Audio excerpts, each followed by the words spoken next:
Hey, what's up guys? Coach Austin here, and today I'm going to walk you through how to perform the Tricep Extension Machine. To properly set yourself up for this exercise, we want to first adjust the seat height.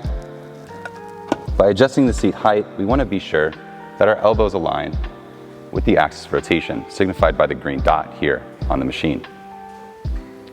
Next, we want to adjust the back pad, ensuring our body stays secure throughout the range of motion.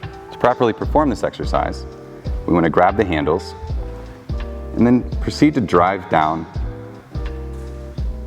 while pressing our arms into the arm pad, ensuring we control the range of motion throughout the entire rep.